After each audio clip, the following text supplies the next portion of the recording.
Imagine a field in the middle of nowhere.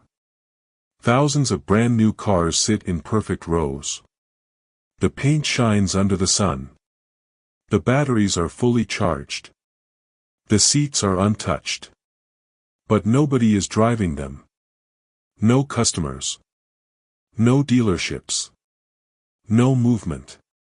Just endless rows of electric vehicles waiting in silence. And the company behind them is not a failed startup. It is BYD. The company that recently became one of the biggest electric vehicle manufacturers in the world. A company that went from making batteries to challenging Tesla itself. So why are images of thousands of parked cars spreading across the internet? Is China's EV miracle hiding a secret? Or is there something much bigger happening behind the scenes? Tesla had been on a roll for years. When people thought of electric cars, they thought of Elon Musk. Tesla is not just an automaker. It was a sign of things to come. Investors loved it. The customers liked it.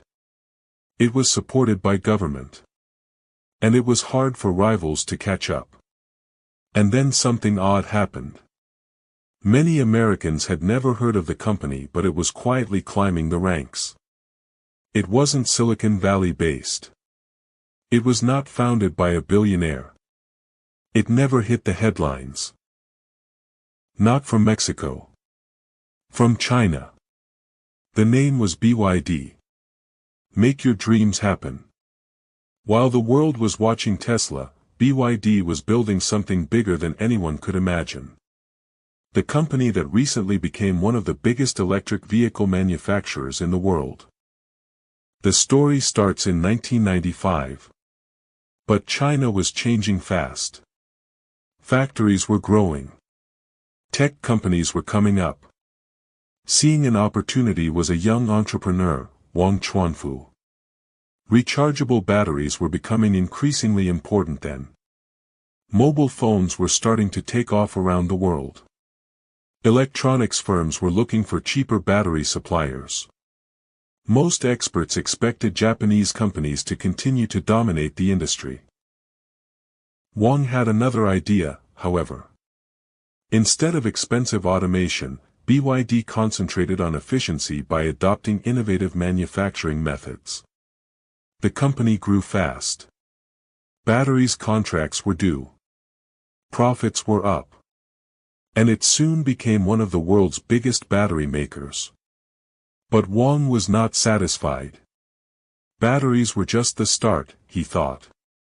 One day, those batteries would power something much bigger than phones. They would drive cars. To a lot of people that idea seemed ridiculous. At the time, the industry was dominated by traditional car makers. Companies like Toyota, Volkswagen, Ford, and General Motors had decades of experience. You would think a battery company would know how to build vehicles, right?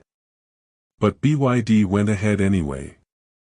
And that decision would alter everything. Governments began to push for cleaner transportation and electric vehicles started to pick up steam.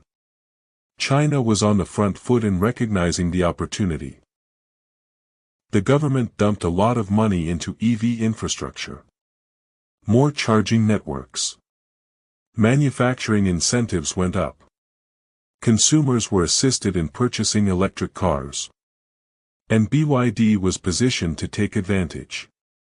BYD, unlike many of its rivals, controlled much of its supply chain.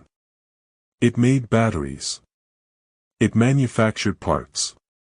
And it made automobiles. This put the company in a very strong position. As rivals struggled with costs, BYD kept ramping up production. Sales skyrocketed year after year. New factories sprung up all over China. Exports were up. Finally, BYD also entered markets around the world. The company that had manufactured batteries was now selling millions of vehicles. Then came the industry's shock moment. BYD began to challenge Tesla in global EV sales. For the first time, it was a multi-company story in the race for electric vehicles. A new giant had come.